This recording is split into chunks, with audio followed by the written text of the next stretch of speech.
ng balikbayan na si Mark kumikinang sa tuwing nakakakita ng alahas.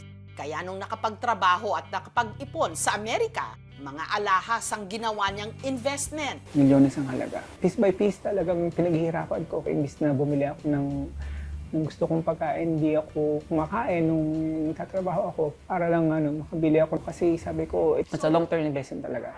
Pero ang mga ningning sa kanyang mata, inanod ng luha. Ang kanya kasing inipong alahas, sa loob ng 2 dekada, aksidenteng naitapon. Sabi ko, yung mga alas ko nandun sa basurahan. Parang hysterical na ako. No, wala na dito yung basura. Nakuha na.